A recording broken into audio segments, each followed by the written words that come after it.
Y bueno, este caso del punto GOV Punta Cana ha repercutido en todo el país, siendo analizado en distintos medios de comunicación que se han hecho eco de nuestro reportaje, y hasta llegó una pregunta sobre el tema al presidente de la República en la semanal con la prensa, donde el periodista Esteban Rosario le mencionó a los involucrados en esta denuncia.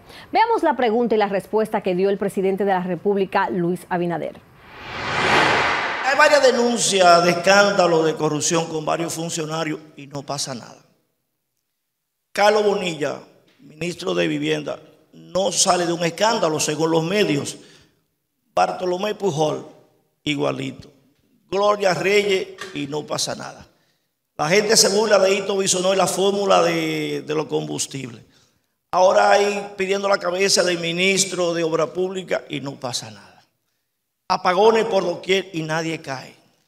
Ahora yo quiero que usted me responda como santiaguero, con sinceridad. ¿Usted hará cambio en el gobierno? ¿Hará cambio en el ministerio?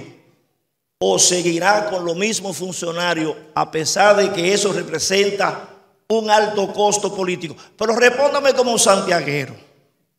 ¿De acuerdo? Mire, Esteban, lo primero sobre un tema que es fundamental para mi gobierno. Ningún acto de corrupción que se presenten pruebas de corrupción, que se presente en un caso, y nosotros hemos dado ejemplos aquí. Ejemplos. Cualquier acto de corrupción que se presente o cualquier denuncia siempre va a la dirección de ética, y de la dirección de ética, si le encuentran méritos, entonces puede ir al Ministerio Público y nosotros tomamos como le hemos tomado las medidas. Ahora, este es un gobierno democrático que hay denuncias de todo tipo y cosas, hay algunas y muchas que no están sostenidas, y tampoco podemos hacer aquí que se convierta en un foro de opiniones el que quiera. Ahora, sí, van a haber cambios pronto. Bueno, yo aquí percibo a un presidente que al parecer no sé si está molesto por la pregunta incómoda o por los tantos escándalos donde han estado sus funcionarios Carlos Bonilla y Bartolomé Pujols. Lo que sí pareciera es que el presidente está decidido a hacer cambios, y en su lenguaje corporal se intuye que estos funcionarios pudieran ser parte de esos cambios. Pero en este caso faltan muchas respuestas, especialmente de las autoridades rectoras o veedoras. Por eso insistimos en tener una entrevista con el director de Compras y Contrataciones, Carlos Pimentel, quien por fin nos hizo un espacio en su apretada agenda, y vamos a tener una entrevista con él.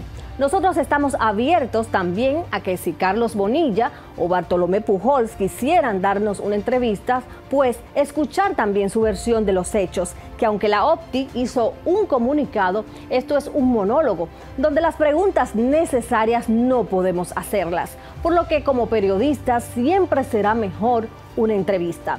Quédese para ver esta exclusiva con las respuestas del director de Compras y Contrataciones sobre el caso .gov Punta Cana.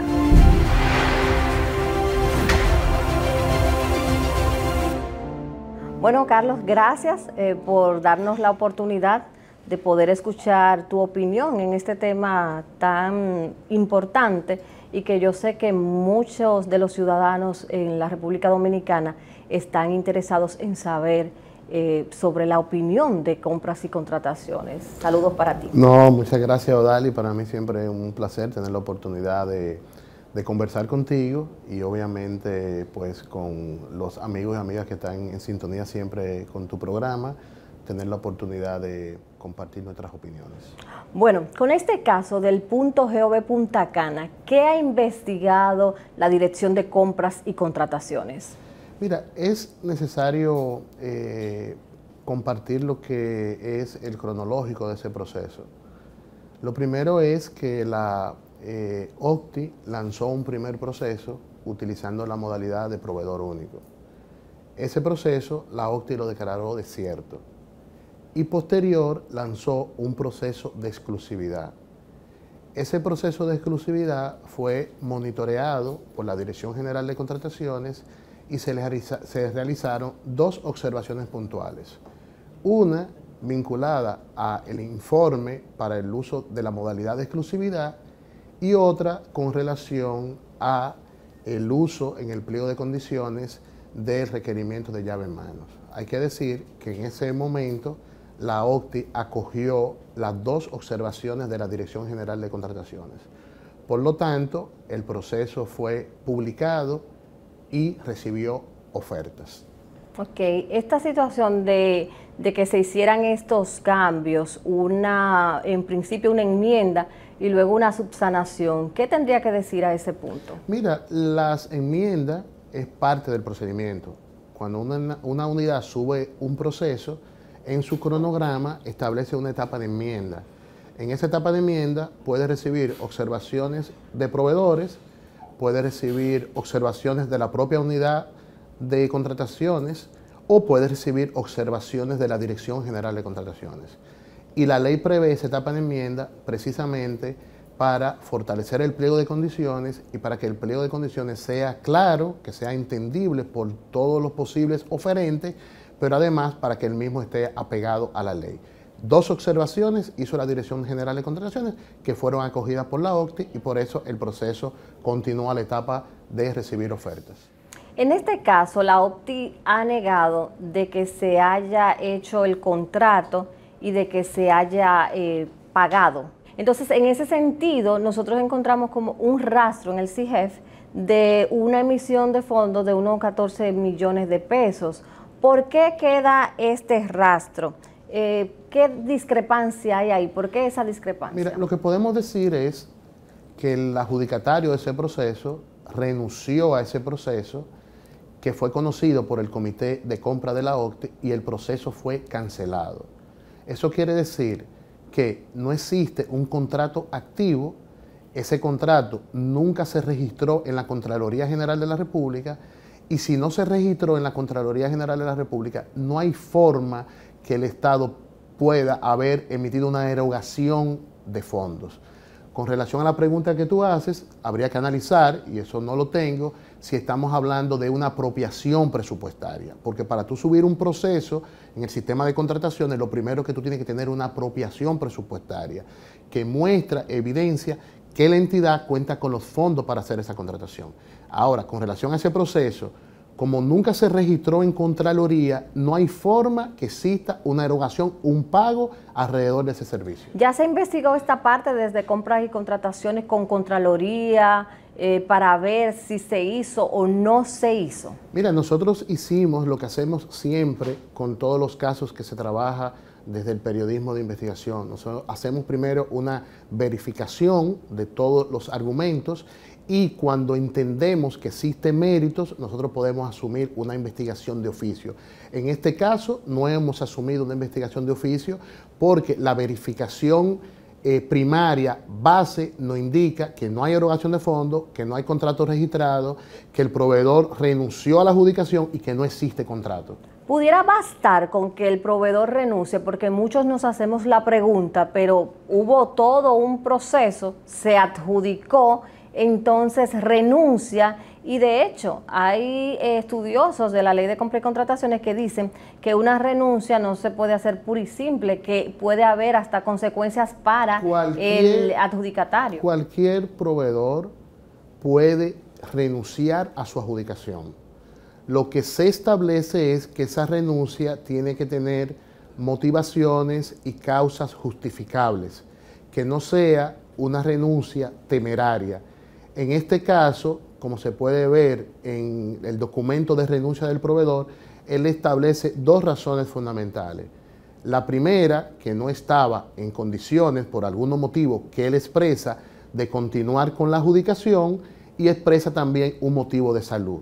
Si bien es cierto que el Estado tiene que garantizar que la renuncia sea por causa justificada, tampoco tiene la posibilidad de obligar a nadie que continúe con un proceso o que renuncie de un derecho que tiene adquirido.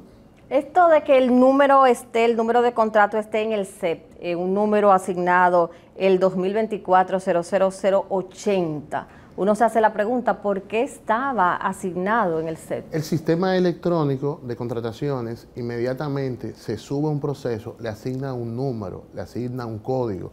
Cuando se sube el pliego y ese es el código de ese proceso en las sucesivas etapas. Sí, pero ese es el código del proceso, pero el código 2024-0080, como si fuera el código de número de contrato. No, no es un código de número de contrato porque fíjate que la nomenclatura que tiene es del sistema electrónico de contrataciones. No es una nomenclatura de registro de contrato en la Contraloría General de la República.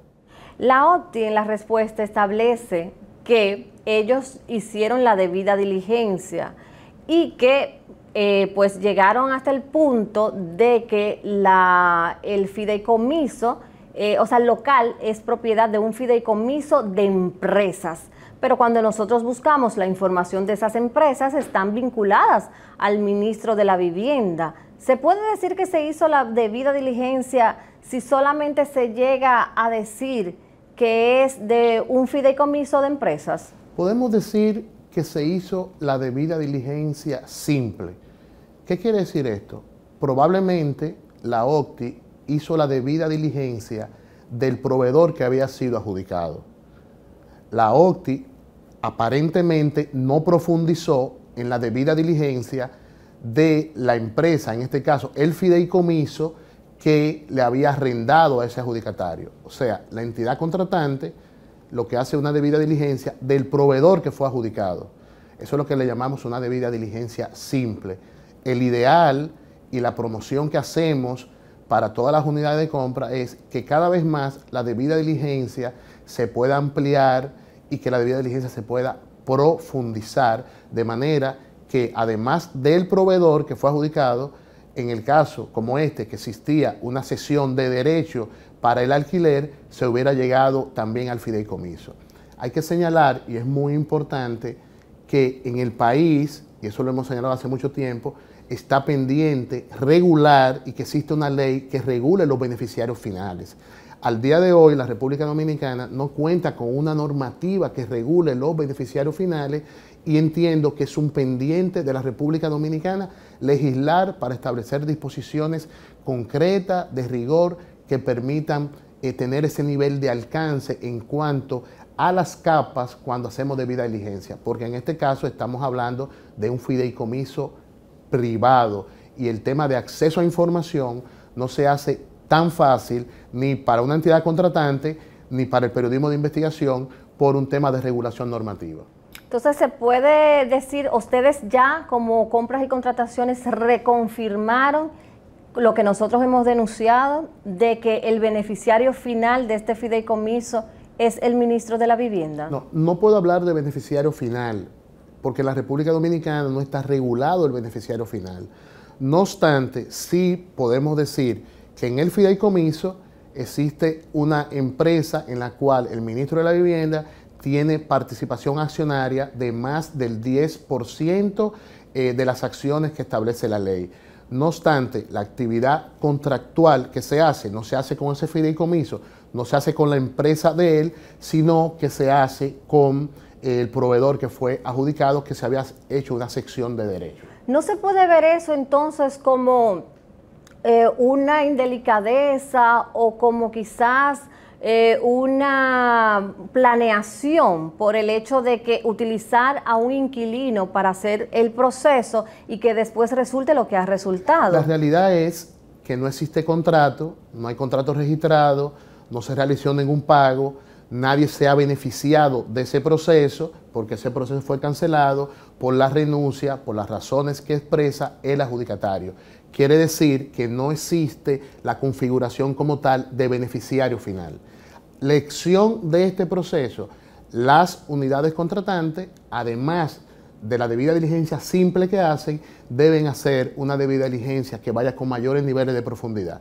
Y hay que señalar que en la República Dominicana, en los últimos 2 años, es que se está orientando hacia la debida diligencia. Eso ha sido una orientación desde esta gestión, a raíz de la implementación del programa de cumplimiento regulatorio y a través de las 2 guías que hemos emitido vinculadas a la debida diligencia.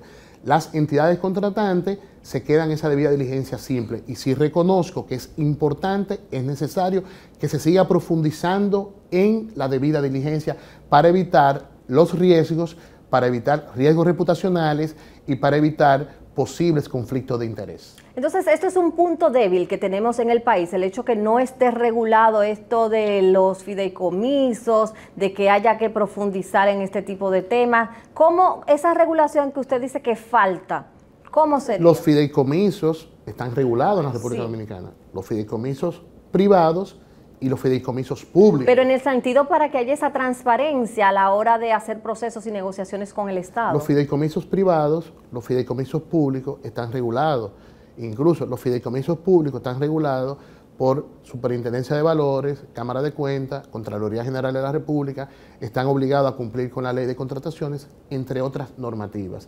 Lo que hace falta en la República Dominicana, y es una recomendación que ha hecho Naciones Unidas, que ha hecho el Comité de Expertos de Prevención de la OEA, es que la República Dominicana debe tener una legislación que regule el tema de los beneficiarios finales. Ok, y entonces, ¿en qué consistiría eso cuando se regule el tema de los beneficiarios finales? ¿Cómo sería? Lo más importante... ¿O cómo pudiera ser? Porque sí, todavía no lo más importante claro. de una disposición que regule los beneficiarios finales está vinculada con el acceso a información de las distintas capas de la composición accionaria.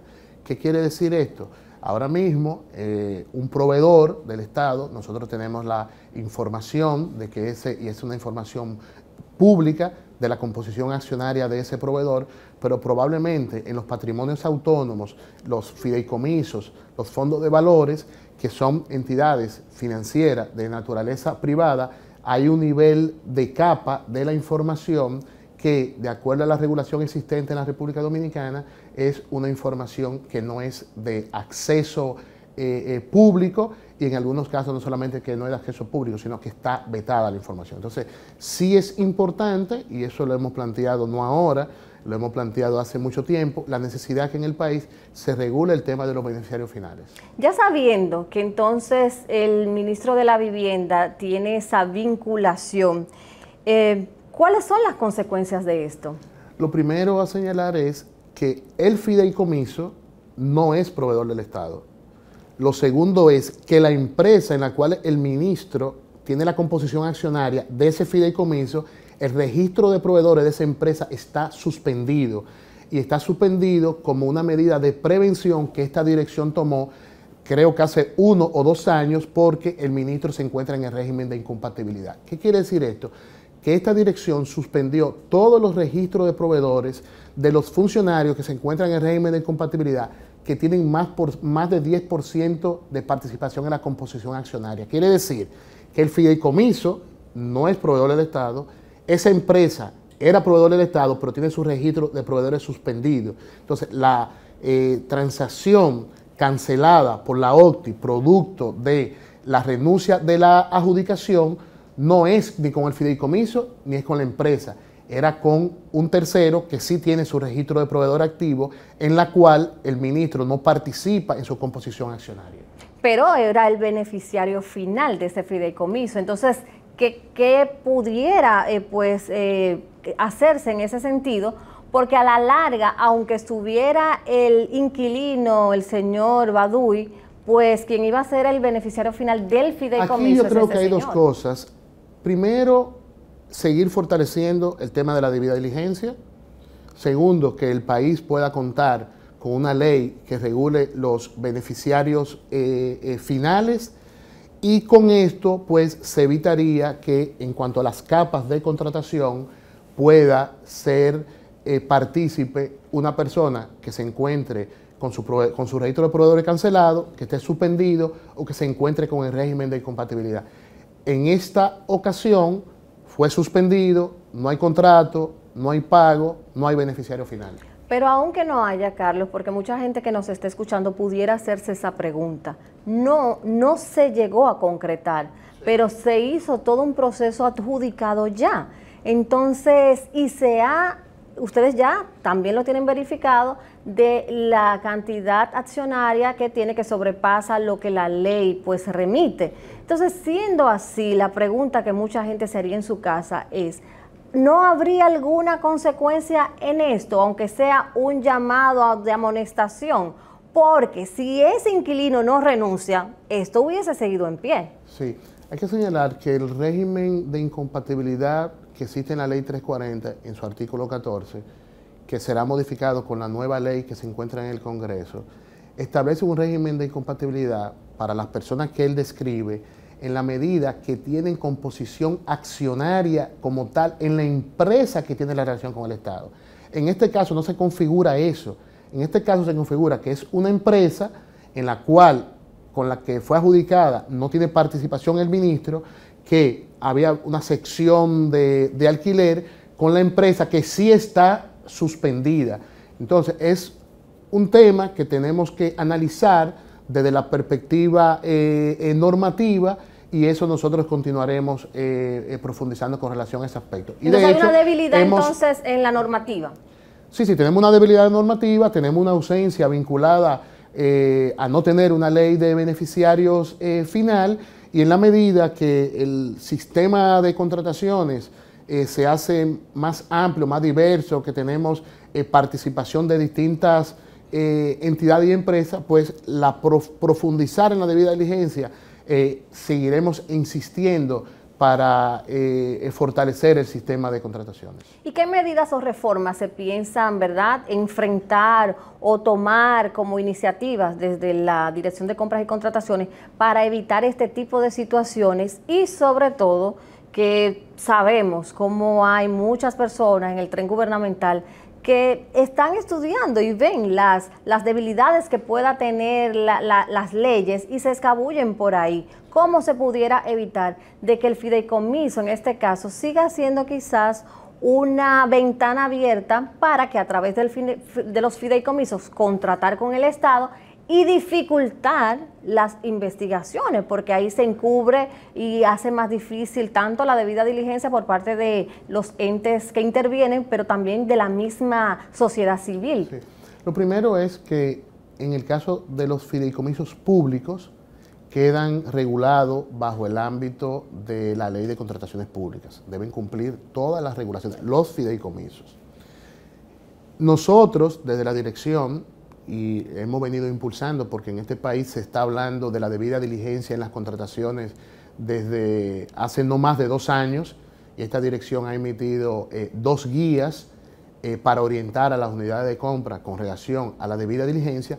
Tenemos que seguir profundizando en ese ejercicio que permita seguir desarrollando las capacidades al interior de las unidades de compra para la detección. Y hay resultados importantes con relación a la debida diligencia.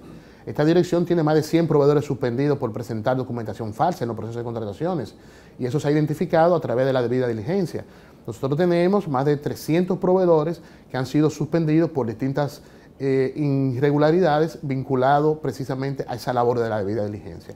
Ahora bien, estoy consciente que seguir fortaleciendo las capacidades para profundizar la debida diligencia es una tarea que tenemos que seguir impulsando. Y lo otro es, que es muy importante, nosotros tenemos en el Congreso, aprobado por el Senado y con el compromiso de que sea aprobado por la Cámara de Diputados, una nueva ley de contrataciones que fortalece, por un lado, el régimen de incompatibilidades, estableciendo incompatibilidades relativas y absolutas, y lo más importante a señalar es que ese proyecto de ley establece un sistema de consecuencias, estableciendo en ese sistema de consecuencias sanciones administrativas, sanciones penales y sanciones también de tipo penal.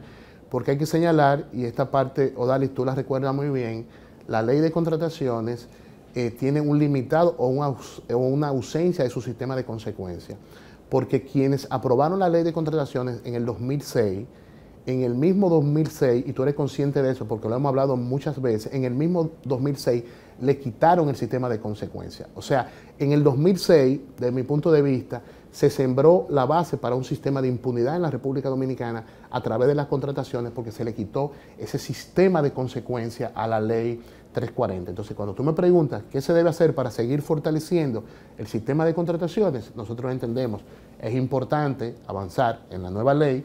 Mientras eso pasa, hemos estado impulsando un nuevo reglamento y impulsando la debida diligencia en las contrataciones. Y lo que más importante es que hoy, como nunca, la ciudadanía, el periodismo de investigación, tiene acceso a todas las informaciones del sistema de contrataciones en tiempo real, información reutilizable en base de datos y a través de distintos mecanismos, porque están ahí todas las informaciones del sistema. Entonces, la labor del periodismo, del ciudadano, el rol de este órgano rector, seguir con las modificaciones normativas, yo creo que es el camino para ir despejando todas las debilidades que todavía permanecen estructurales en el sistema. ¿Cómo se ha estado logrando o cómo pueden desde esta dirección medir la eficacia de la debida diligencia que hacen los diferentes entes públicos cuando se va a contratar? Mira, esa es muy buena pregunta porque me permite explicar cómo funciona el sistema de contrataciones. El sistema de contrataciones funciona sobre la base de la centralización normativa y la descentralización operativa. Eso quiere decir que esta Dirección General de Contrataciones tiene la responsabilidad de trazar las políticas, las normas, tiene la facultad de conocer las controversias, tiene las facultades de hacer monitoreo. El monitoreo, y esto es muy importante, Odali, porque hay una confusión generalizada, el monitoreo hasta la etapa en la cual la entidad contratante empieza a recibir ofertas. Segundo, la descentralización operativa.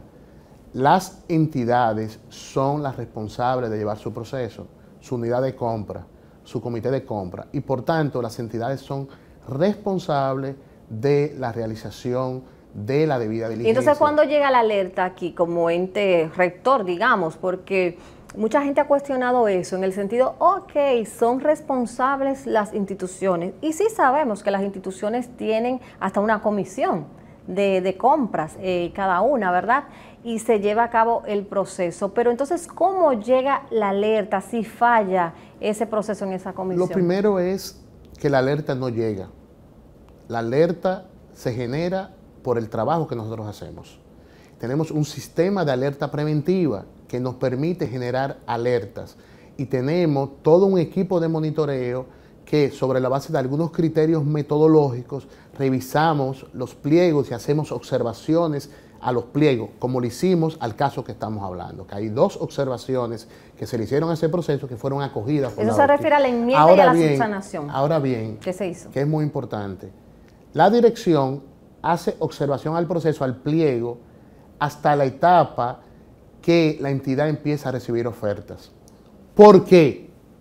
Primero, es un mandato de ley, porque cuando empiezan a recibir ofertas, la etapa que viene posterior a recibir oferta es evaluar oferta, adjudicar oferta. Si existe una controversia de ese proceso de contratación, el ente en primera instancia, en fase administrativa, que va a conocer esa controversia es la Dirección General de Contrataciones. Entonces, es lógico que en la etapa de evaluación, adjudicación, la dirección no es ni puede ser parte del proceso, y así lo establece nuestra normativa. Nosotros monitoreamos desde la etapa que se carga el proceso hasta la etapa cuando termina en la fecha, la etapa de enmienda. Inmediatamente, de ahí en adelante, que empiezan a recibir ofertas, evaluar ofertas, adjudicar, nosotros no podemos ser parte porque eso generaría un conflicto de interés, porque posteriormente quien va a conocer recursos jerárquicos, investigaciones que se soliciten, es la Dirección General de Contratación. Entonces, ¿no se podía dar cuenta esta dirección de que no se llegó a una diligencia mayor, sino una diligencia simple y que se quedaron solamente en el fideicomiso y no se vio más allá con las empresas? Nosotros en una etapa vinculada a recursos, investigaciones posteriores o alertas que nosotros pudiéramos tener, nosotros pudiéramos intervenir y apoyar a las instituciones, como sucede. Algunas instituciones que tienen procesos complejos solicitan a la dirección un acompañamiento para la realización de la debida diligencia, sobre todo cuando hay procesos que tienen multiplicidad de oferentes. Y el oficial de cumplimiento que representa, por ejemplo, la dirección y que está en alguna de esas instituciones, falló entonces por no decirle vayan más allá. Entendamos que nosotros tenemos oficiales de cumplimiento en 19 instituciones. Esas 19 instituciones representan el 82% del presupuesto destinado a compra. En la OPTI nosotros no tenemos oficiales de cumplimiento.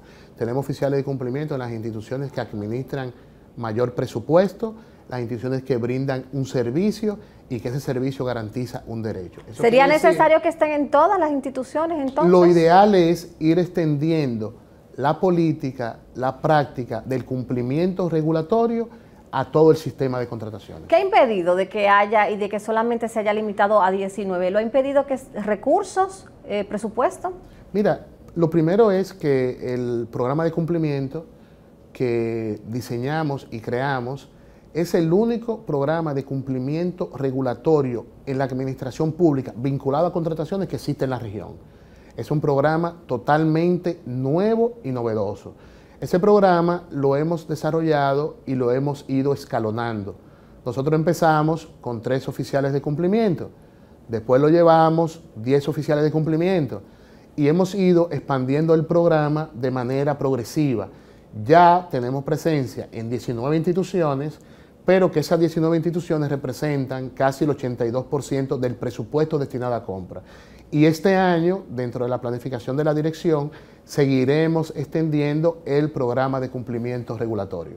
Nosotros aplaudimos el hecho de que ciertamente hay datos abiertos, hay mucha información. Sin embargo, todavía queda la duda en la ciudadanía y en muchos a veces de si hay una real transparencia o es una simulación de transparencia, porque haya datos, pero hay instituciones que a veces dejan espacios vacíos, no suben todo lo que tienen que subir, no están completos, o hay informaciones que simplemente las suben después del tiempo, que uno dice, ven acá, pero si ya se adjudicó, ¿cómo es que están subiendo ahora esto? O sea que se encuentran diferentes fallos en el proceso y mucha gente percibe, muchos ciudadanos, como si fuera una falsa transparencia. ¿Qué tendría que decir a eso? Lo primero que debemos señalar, que no existe forma y que no obedece a la verdad señalar que en el sistema electrónico de contrataciones exista la posibilidad de eliminar información. El que dice eso ni conoce la ley, ni conoce el funcionamiento del sistema de contrataciones. En mi caso, lo que me refiero a que no esté colgada a tiempo o que esté incompleta. Sí, vamos a eso. Que exista la posibilidad de cambiar o ocultar información. El que dice eso no conoce el funcionamiento del sistema de contrataciones, no conoce que ese sistema es y puede ser auditado y que lo que hemos logrado es que toda esa información que cargan las entidades esté disponible en tiempo real y que esté también la información en formato reutilizable.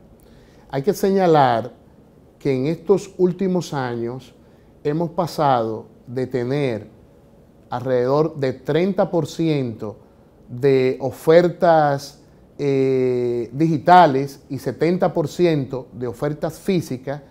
Al día de hoy, en el sistema, el 80% de las ofertas que se están recibiendo son ofertas digitales. Eso quiere decir que vamos construyendo un sistema electrónico mucho más robusto, con mucha más disponibilidad de información y además lo importante es que está toda la trazabilidad del proceso de contratación por realizarse a través del sistema electrónico. ¿Qué mejoras se han logrado he leído que están haciendo transformaciones con el sistema electrónico de contrataciones? ¿Qué mejoras hay para que pueda fortalecer la transparencia? Mira, lo primero, nosotros hemos dividido el proceso de transformación en 5 fases. Nosotros agotamos la fase 0 y la fase 0 era devolver el sistema electrónico a la administración del Estado Dominicano, porque ningún sistema sensible del Estado puede estar en manos de terceros. Y en ese proceso nosotros logramos recuperar la administración, gestión del sistema electrónico de contrataciones, logramos ser como Estado los dueños del código fuente y lograr posteriormente la compilación del código fuente, que es lo que nos permite hacer cambios. Hasta antes del 20, la Dirección General de Contrataciones no podía hacer ningún cambio, ninguna modificación de mejora del sistema electrónico de contrataciones si no era a través de un tercero.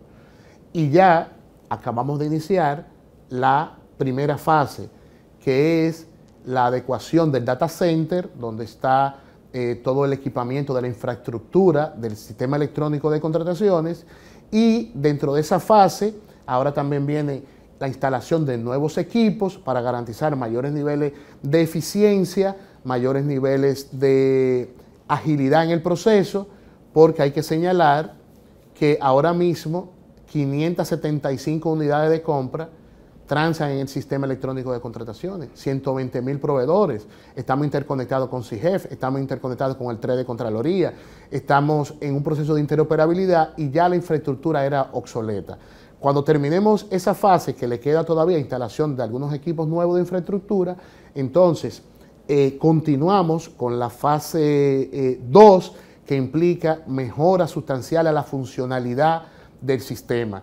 La fase 3, que la vamos a cumplir en los próximos 5 o 6 meses, es un nuevo componente del sistema de contrataciones que se va a llamar EFICompras, que va a permitir transacciones de compras menores, compras debajo del umbral, con otros requerimientos.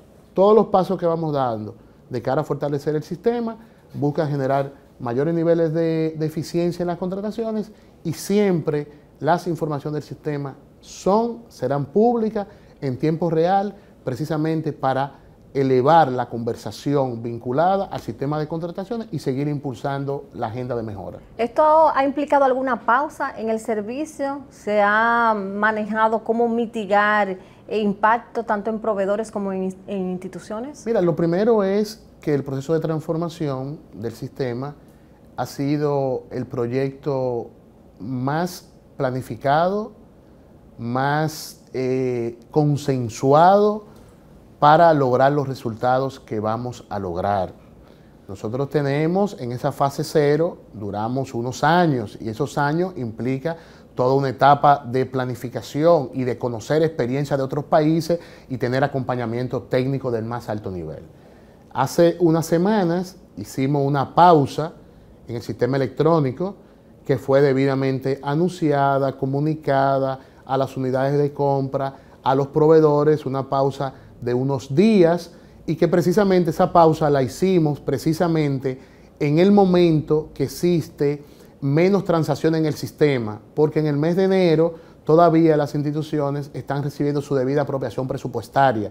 Eso fue pensado así. Este es el momento donde hay menos transacciones, podemos salir del sistema por unos días debidamente informados, debidamente comunicados, y ya subimos.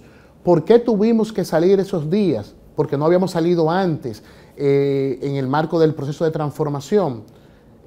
Lo hicimos porque en ese momento, y lo voy a explicar así muy sencillo, tuvimos que desconectar todos los equipos del sistema para instalar el nuevo data center. No había forma de continuar arriba el sistema porque íbamos a desconectar los equipos. Pero todas las etapas que hemos ido agotando, pues la hemos ido agotando sin tener que desconectar el sistema. Ahora, en este proceso de transformación... Mucha gente creía que se podía tratar de fallos en el sistema o errores, y había... Mira, en ocasiones el sistema tiene incidencias a veces, y de hecho estamos transformándolo porque queremos tener un sistema de compra que funcione mejor y funcione más óptimo, porque la infraestructura está obsoleta, está interoperando con otras instituciones. Cuando llegamos apenas 200 instituciones transaban en el portal, hoy transan 575 instituciones. O sea, ¿hay una saturación? No, no hay una saturación, pero la infraestructura es obsoleta. Nosotros tenemos más de 100 ayuntamientos que transan, que no transaban antes. Tenemos 80 hospitales que transan en el sistema, que no transaban ningún hospital antes. Entonces, el sistema va creciendo. Desde el 2017 a la fecha, el que conoce de tecnología sabe que se va cayendo en la obsolescencia de la tecnología, de la infraestructura. Entonces, estamos nueva infraestructura, nueva tecnología, nuevo sistema para hacerlo más óptimo y para reducir las incidencias que se presentan en el sistema, que son reales. Avanzamos hacia un sistema que sea mucho más robusto. ¿Y qué va a permitir esto y qué inversión demanda? Mira, esto va a permitir, por un lado, vamos a tener mayores niveles de eficiencia, de rapidez, de más disposiciones de usabilidad de las unidades de compra, de los proveedores, que sean mucho. Vamos a lanzar próximamente un nuevo sistema de búsqueda del sistema de contrataciones, que va a superar lo que tenemos ahora, va a ser mucho más ágil. Eso lo vamos a lanzar próximamente. Próximamente Lisi Compras, que es un buscador que tenemos en Telegram, lo vamos a tener ya disponible en WhatsApp la próxima semana también. O sea, el sistema de transformaciones tiene distintas etapas. Vamos a tener la etapa de mejoras de incidentes del sistema, que son desde el diseño, o sea, que desde que se diseñó hay algunos incidentes que no podíamos resolver porque no controlábamos los códigos fuentes. Ya controlamos los códigos fuentes, ya compilamos los códigos fuentes y nosotros mismos, lo importante es que eso lo estamos haciendo in-house, con técnicos, con profesionales de la República Dominicana. Es que hemos asumido ese gran reto, ese gran desafío y obviamente con una planificación, con un acompañamiento, vamos dando pasos hacia apropiarnos del sistema electrónico y hemos dado paso agigantado. ¿Pero se tiene planificado el presupuesto que va a conllevar eso? Mira, nosotros tenemos un apoyo presupuestario con el Banco Interamericano de Desarrollo, que es alrededor de 500 millones de pesos. De eso hay un componente que es para la infraestructura que se ha comprado y lo otro, todo lo que implica la arquitectura alrededor del sistema electrónico de contrataciones, incluye la capacitación al personal de la dirección que está asumiendo y que asumirá la gestión y administración del sistema electrónico, que no lo hacía antes, y eso implica también la contratación de recursos humanos para llevar esa tarea, entiéndase, desarrolladores. Ahora mismo la Dirección General de Contrataciones está demandando cada vez más desarrolladores porque tenemos todo un programa de innovación y como hemos decidido que nuestras herramientas tecnológicas las desarrollamos in-house, pues entonces tenemos que contratar personal, desarrolladores, manejadores de base de datos para eso. Ahora, esa inversión está prevista para los próximos 3 años. Nosotros tenemos un año de las distintas fases, pero la transformación del sistema electrónico de contratación es constante. Pero lo más importante es que esa transformación del sistema electrónico nos estamos preparando para que el sistema esté listo para la implementación de la nueva ley que se debe aprobar en el Congreso. Cuando se apruebe la nueva ley en el Congreso, nosotros estaremos listos para implementarla y para que entre en vigencia en el menor tiempo posible. Porque pensar en la transformación del sistema, pensar en un reglamento puente que aprobamos es pensando y acorde a las disposiciones que están en el proyecto de ley que debe ser aprobado en el Congreso. Entonces, en definitiva, en este caso, volviendo al caso .gov Punta Cana, por una situación legal quizás no pudiera ir más allá desde compras y contrataciones en cuanto a alguna consecuencia con el funcionario o se quedaría en una indelicadeza ética. Mira, lo que hemos hablado ahora es lo que hemos analizado de ese proceso hasta este momento. La dirección seguirá analizando y seguirá profundizando. En la medida que tenga más información o tenga hallazgos, como siempre hemos hecho, informaremos a la opinión pública de los próximos pasos. Pero hasta ahora, el análisis que hemos hecho es eso que te he planteado hasta este momento. Ok, pero ¿se involucrará la Dirección de Ética en esta investigación para poder seguir profundizando aún más? Como funcionamos es la Dirección de Contrataciones, agota su proceso de análisis. Si entendemos que algún hallazgo vincula a otra entidad del Estado, como es la Dirección de Ética, pues pudiéramos estar coordinando con la Dirección de Ética. A este momento no hemos coordinado eso, estamos en esa fase de análisis y la información preliminar que tenemos hasta ahora es lo que te he compartido. Gracias. Para las autoridades, el caso .gov Punta Cana está claro. El propietario del terreno y el local que pretendía alquilar la OPTI es de un fideicomiso de empresas vinculado al ministro de Vivienda, Carlos Bonilla, quien además figura como beneficiario. También admiten que la debida diligencia realizada por la OPTI fue simple y no llegó hasta las verdaderas estructuras de propiedad del inmueble. Sin embargo, resulta cuestionable que pese a reconocer esto, se insista en que la adjudicación a Jacinto Baduy Howley se realizó sin irregularidades, sin considerar el trasfondo del fideicomiso en la operación con el Estado. Argumentar que la falta de legislación sobre beneficiarios finales impide señalar responsabilidades normaliza mecanismos utilizados para evadir controles de transparencia. No es un secreto que quienes buscan sortear restricciones legales recurren siempre a terceros y estructuras diseñadas para diluir responsabilidades. Debemos recordar que la negociación del alquiler muestra que los precios mensuales por metro cuadrado entre el fideicomiso y Jacinto, el inquilino, y entre el inquilino y la Optit son prácticamente idénticos, lo que hace inviable cualquier margen de ganancia, a menos claro que la rentabilidad nunca haya sido el objetivo, sino simplemente viabilizar la operación mediante un intermediario protegiendo a los verdaderos beneficiarios del contrato. Pero esto parece no querer investigarse, cuando el ABC de la debida diligencia en compras y contrataciones es claro. Si propietarios, directores o ejecutivos de una persona jurídica participan directa o indirectamente en una licitación o contrato con el Estado, hay un conflicto de interés latente. Esto se podía detectar fácilmente, porque aunque se tratara de un fideicomiso privado, los documentos que evidencian su composición son de acceso público y nosotros logramos obtenerlos sin mayores dificultades. Si esto no describe lo que ocurrió en este proceso, entonces, ¿qué lo haría? Más allá de lo que este caso dice sobre los vacíos en el sistema de transparencia, lo que deja es un mensaje peligroso. Cuando no hay consecuencias, la impunidad se refuerza. La falta de regulación sobre beneficiarios finales no impide detectar lo evidente, solo requiere voluntad de hacerlo. Y si asumimos como válidas las respuestas oficiales, entonces cualquier tercero podría replicar exactamente la misma estructura utilizada en este caso, sin que existan consecuencias ni a nivel administrativo ni penal. ¿Es ese el estándar que queremos normalizar? Esperemos que en la promesa de seguir investigando que ha dicho al final de esta entrevista el director de compras y contrataciones, recuerde esta frase que escribió en un artículo en el año 2013. La esperanza de la impunidad es para muchos hombres una invitación al delito.